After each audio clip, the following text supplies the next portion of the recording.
Welcome to Encounter Grace, where we come face to face with God's work in the world for our good. Join host Jason McKnight as we explore practical issues of community, theology, and leadership in everyday life. Welcome, I'm Jason McKnight and glad you're with us. I've got Ben Hendricks with me here in the studio. And last episode, we were a little more crammed because we had Grant Yao with us as well, if you remember that, Ben. And we got rid of him this time. We got rid of him while he's taking care of his sick wife. But Grant is Grace's church planter in residence, and the three of us had a great conversation about diligence, hard work, good work, doing something and doing it right. And we really did have I was exhausted after that. Absolutely. And I like how we had to have Grant in on that one because he's so good at it. But the rest part, he is terrible at. He doesn't do rest, so he bombed out. You and me, we do this quite well. We know what we're doing. So today we go from looking at diligence last time to looking at the flip side of the coin, rest this time. Not laziness, not procrastination, not putting things off, but Sabbathing, renewing, rest. It's, I think, going to be a lot more fun than all that sweaty work of exterminators and shoe salesmen. But just like we learned work is not a result of the fall, neither is rest a result of the fall.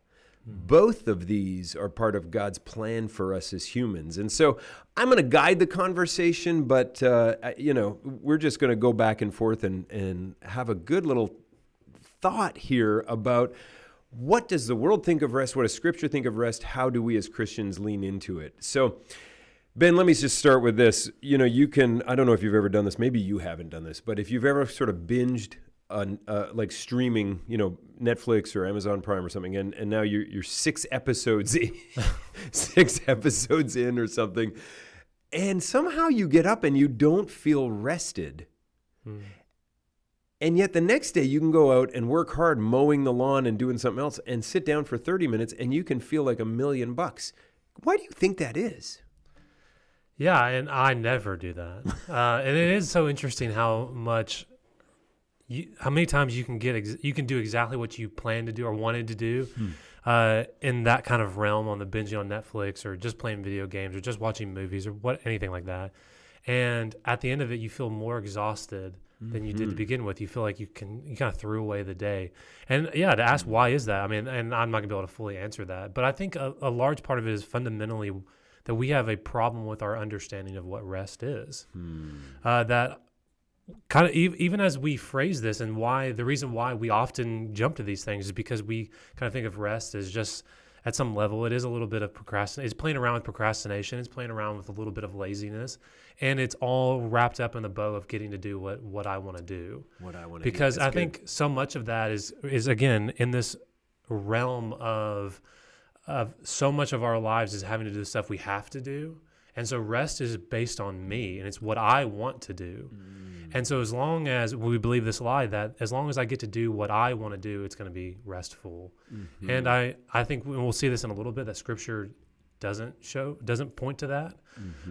But it gives us a better definition of rest. And we can talk about this in a little bit, but I think the Scripture's idea and definition of rest is more like stopping and delighting. To stop and delight. So before we go on, so the world's definition is me-focused. Yeah. And, just getting to do what I want to do. Laziness and procrastination, all those kind of words in there. But like, man, I'm just going to play the games or watch the whatever. Maybe. But you're saying now Scripture actually has a different one, is a stopping and a delighting, and which delighting is not really me focused, it's something other focused because I'm delighting in something else. Yeah, and then in several places we'll see that, and we can cover them pretty briefly, but we'll see that like a lot of times that's focused in the Lord, so to stop and delight in Him. That is where our greatest rest is, and we'll see that in just a second. But to delight is also active. Like it takes intentionality to delight in something. Even some of the best things that there are, if you do them in a rush, if you eat that amazing food in a rush, if you see the movie and you're not really paying attention or in a rush or whatever, like you cannot actually delight in those really good things. But to intentionally stop and delight and to enjoy something, believe it or not, can take a lot of work. And to be able to add to something and to grow something. It's why at some level, like as crazy as this sounds, and I would not have believed this 5 or 10 years ago, like some of the best rest I've ever had is just simply by doing something that frustrates the mess out of me, like yard work. Like of having to go out there and just be like, oh, let me just take a deep breath and just kind of be in this and clean up the leaves and throw away all this mess and mow the yard and do all that stuff. And then at the end, you've done something, you did your best to stop and delight in that, and you accomplish something. And there's something really nice about that, because I think our culture, I think there are two perspectives on rest. And the first one is much of where our culture is, and it's that work to rest mentality. And so rest and this is all it is. It's a reward for our hard work. This is the most common outlook. This is the one that the majority of us just kind of live our lives in this realm right here. And it's the end of the week model. And the mindset is, I've worked hard, so I deserve what I want. It's that me focus, right? Yeah. And so it's focused, and this sounds bad, but it's past and pleasure. Like I've done that, so now I get this, and I did that bad thing or that hard thing, so now I get this really, really good thing. And so those are all those vacation, relaxation things, like the sitting on the beach, being lazy, watching TV, Netflix, sleeps, naps, doing easy stuff, playing video games. None of those things are bad things, but they don't often give us the rest that we're often looking for. But then there's the opposite side, which is the rest to work. And so I think it's a bit of a shift there, which and it's looking at rest as the means to work. So that it's thinking of the Saturday, Sunday, like at the beginning of this week of Sunday getting to, and then at the end of, it's the first of the week. It's a mindset, a time to rejuvenate and delight to go out again. It's the focus. It's the kind of that kickstart that starts you off to be able to rest and then move into just well-being and into goodness. And so I think we just need, for most of us, a shift in how we think of rest. What's the purpose of it? Why does God give it to us? And why does it feel so fleeting so often? And to transport it from just the concept of rest to the biblical framework of Sabbath. Yeah. And that's a really helpful, in my mind, like it doesn't necessarily change how my week looks, but it changes how I stop and delight, which I really appreciate. And you think of it, right? I mean, it is interesting. Not everything can be in the first chapter of Scripture, but Sabbath is. Yeah. Like that's an interesting thing. Like right there at the end of the 6 days of creation, the seventh day is the Sabbath that God rested. Like, wow.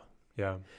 I've been reading through Deuteronomy and the Ten Commandments. You know, God gives the Ten Commandments twice. He gives them once in Exodus at Mount Sinai and once in Deuteronomy at the end of the 40 years wandering. And the Ten Commandments are the same, and almost the text is exactly the same 40 years apart.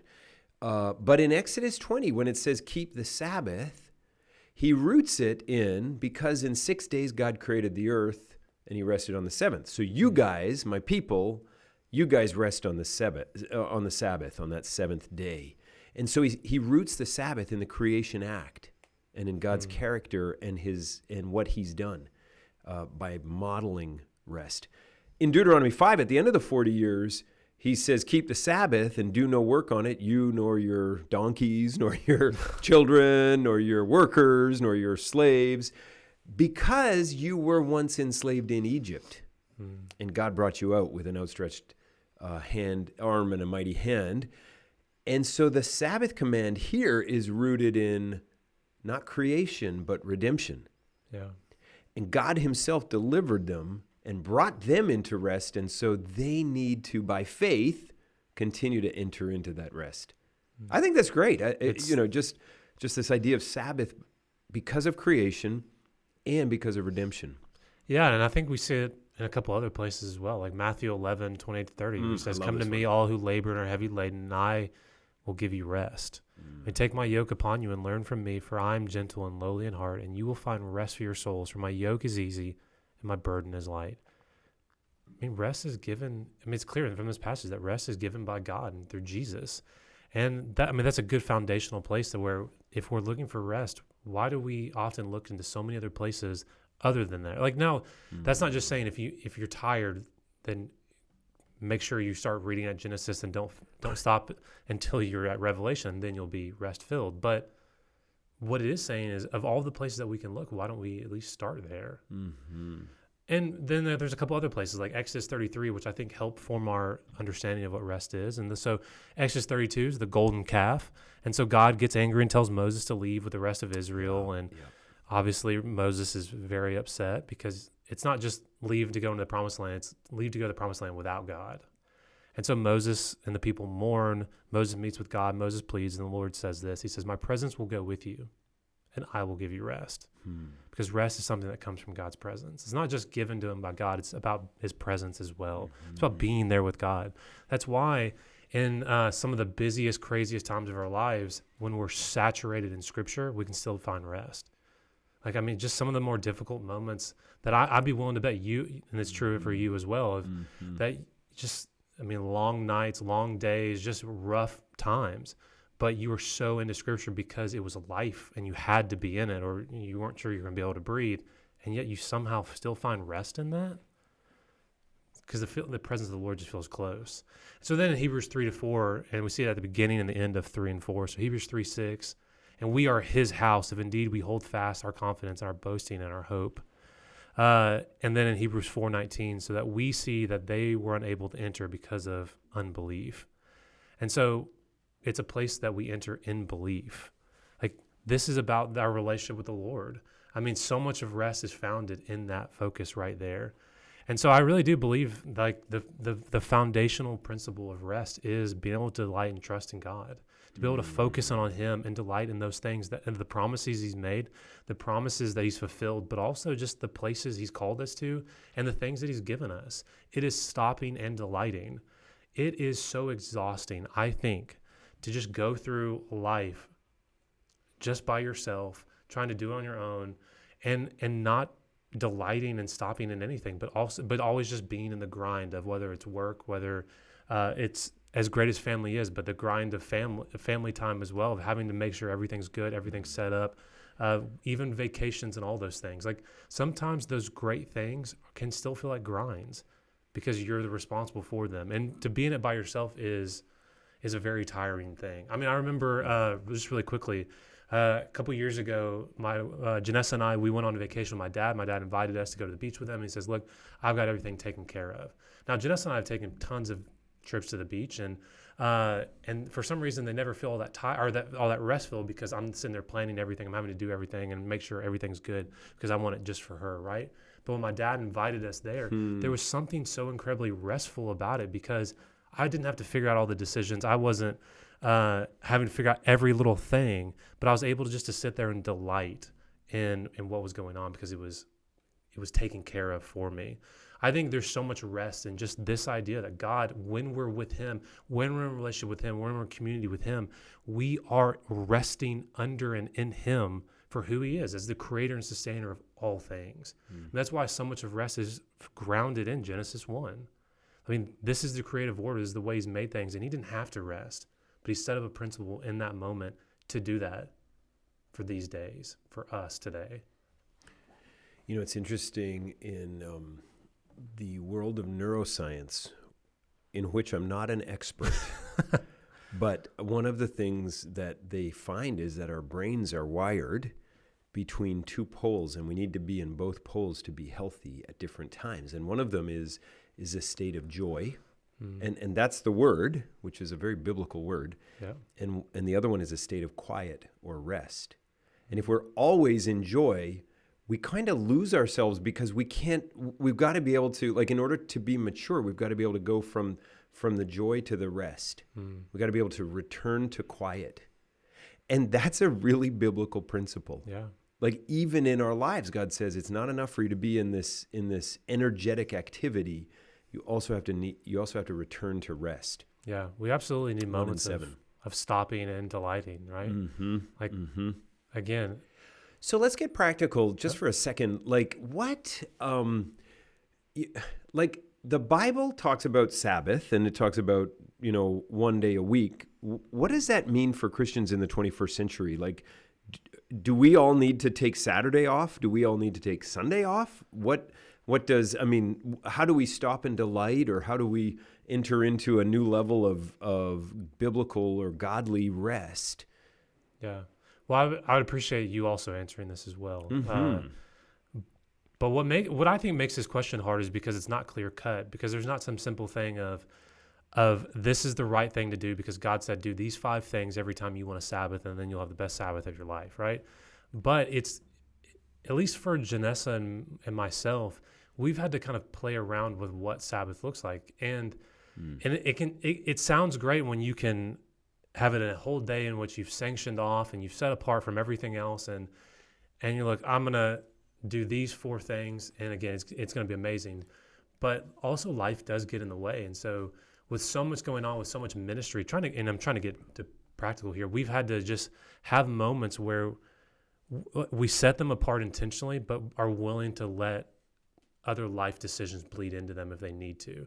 So a couple of things that we do is we have ongoing projects around the house, and so in our yard as well, but also in the house. And we like to get those done on a specific day, usually on Fridays or a Saturday, but we usually choose a Friday as a Sabbath just at the end of kind of our quote unquote work week.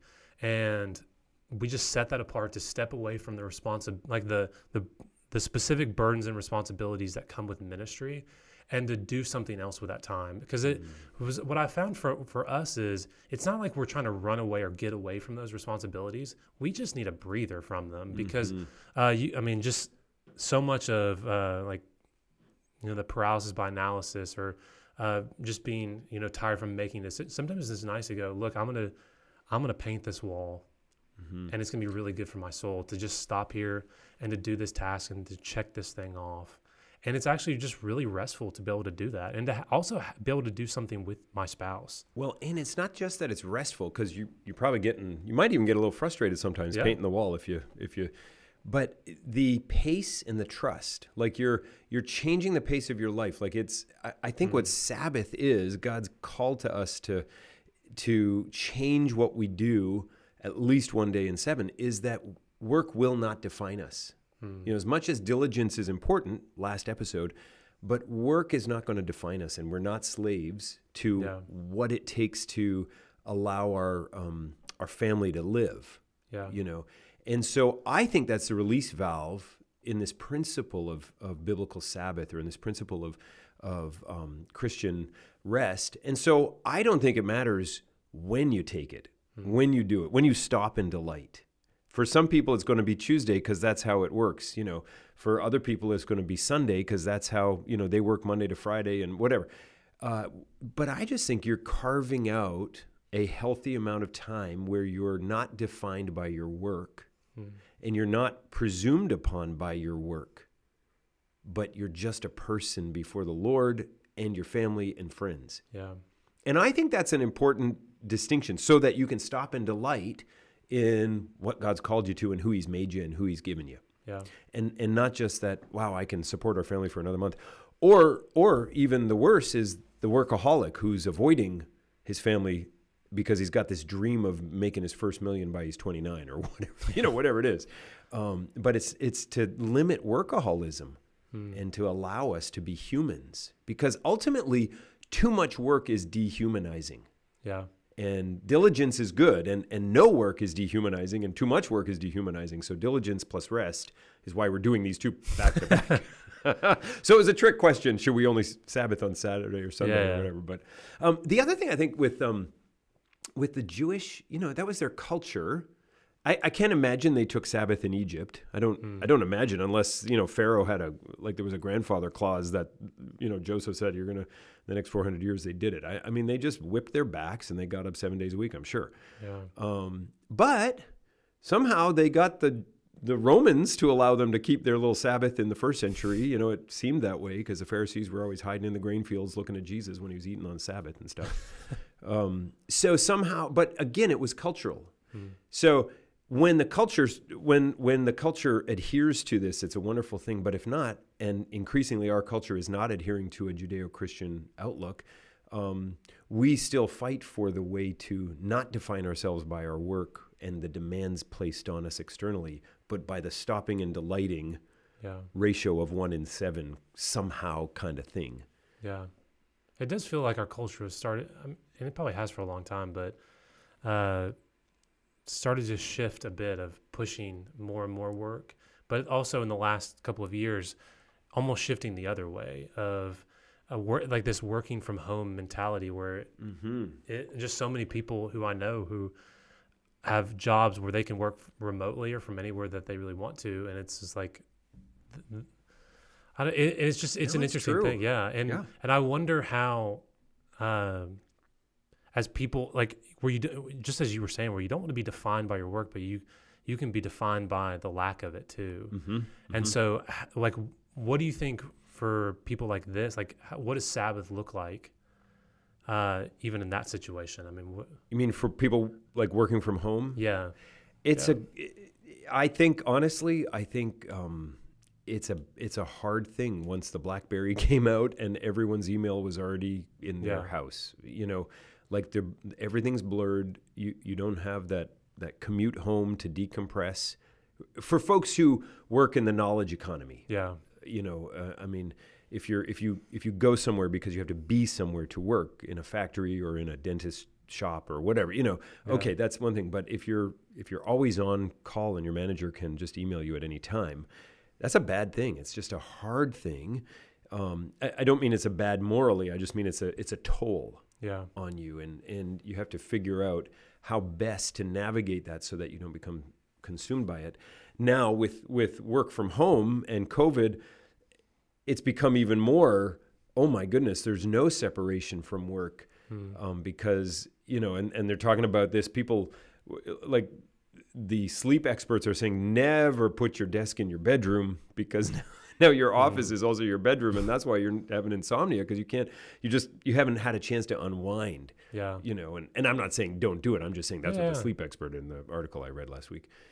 But there's something to that. There's something to, on the one hand, an integrated life, but on the other hand, only things that ought to be integrated, and sometimes compartments are helpful. Yeah, because it's not a wholly brand new thing, right? I mean, because when we talk about like stay-at-home moms, I mean, they're having to figure out this all the time. Well, that's it. Yeah. Because what does Sabbath look like to a stay-at-home mom? Yeah, that's a great question. Yeah, and it's one that, just with Harper being right at 3 months old, we've been trying to figure out and I've been trying to figure out also for her as well, just of how to step in and how to help and to let her have a moment. I mean, just because even for a mom who is desperately in love with our daughter, right? And like there's moments where it's like, oh, okay, you need to take a step away because I've just like watched this compile up and you just need a moment to just stop and delight because you're getting caught. Like it's easy to get caught up into just the brute force of the job. Well, because the meals don't stop, the laundry doesn't stop, the housework doesn't stop. And so how does that stay-at-home mom, on whose shoulders those things often fall, how do they, in any sense, get to stop and delight? Yeah. And we're not saying 24 out of 168 hours, like 1 in 7 days, and they're allowed, but just to say, where is that release? It's the same for the farmer. Like the stuff is still there and it's right outside his door. What does that mean then? What does God's plan for Sabbath mean for the stay-at-home mom, for the farmer, for the business owner who, doesn't not have to deal with the problems just because he leaves or she leaves? Yeah, so these questions, I mean, it's not that you and I are solving them here. It's that together, the listening community, we think that way. And husbands and wives or, folks, let's think together. What does adding into our lives this principle of stopping and delighting, what does that look like? Or well, I think one thing to note is that for a lot of people out there, the idea of Sabbath will take a lot of faith. Yes. And the reason why, and I think a lot of us lose and this. I think with it's by design. Yeah, absolutely. Like with salary and 9 to 5 kind of, and 5 days a week kind of this schedule is, they're already in our cultural framework. We have kind of like a rest period tossed in there at that end of the week kind of thing. But for so many people out there, when I think of some of our elders, there's so many people in our body who are business owners who, their work is like, if they drop the ball, if they just check out for just a second, the whole business may go under. And it's not just their family's livelihood. It's the families of everybody who works for them. That's a lot of pressure. And so I think it only makes sense to feel this pressure and go, well, I'm just never going to take a day off. And so to actually have a moment and a time to set aside and go, no, my work is beginning to find me, or it could soon. I need to set this time aside, just as you were saying, to be human. Mm-hmm. That can take a lot of faith. Mm-hmm. I mean, there are moments early in my time here where that felt true in some ways. It was like, okay, I want to start off on ministry well and start off right and always be in everybody's life and get to know everybody as quickly as possible. But it's like, it's worth taking that time, replenishing, to stop and to delight, and just not just simply being this vessel to do ministry, or for some of our business owners, that business owner, or the teacher who always has to get something together, or the stay-at-home mom who's always on the clock, but to just stop and delight and to enjoy and to be replenished. Mark Buchanan, who wrote the book The Rest of God, meaning the rest and renewal, not the other parts of God we don't know, but the rest. Good title, though. Yeah, he's a pastor out in Vancouver Island, out in British Columbia. He uses one of my favorite definitions for Sabbath that I love, and I've kind of used this for 15 or 20 years. Sabbathing is where you cease from all your have-tos and you get to do the get-tos. Mm-hmm. So no longer all the demands on you, but the things that you love to do. And I think that's a great way before the Lord. Yeah. Like, not in a worldly sense of it's all about me, but in a stop and delight sense. What is it? Eric Little says, when I run, I feel his pleasure. Well, I'm not as fast as Eric Little, but I love to run, and it renews me. When I go out for a run alone or with friends, it just renews me, and it's one of those get-tos. Yeah. And to me, that's a little bit of Sabbath while I'm sweating and tired, but it's a little bit of renewing Sabbath in any time of the week. Like, it doesn't have to be only on Saturday. Yeah. kind of thing. And I actually love, I love mowing the lawn. I just love it. Now, I don't have a big lawn, so it's not that big of a deal. Your lawn is huge, by the way.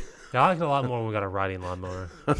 But about 9 times out of 10, I love mowing it. 1 in 10 I don't. But for me, that's a get to. Yeah. And it's not that crazy on a Sunday afternoon after preaching. I'll be out mowing the lawn just because it's just fun. Now, I'm not starting a lawn business. I don't do everyone else's.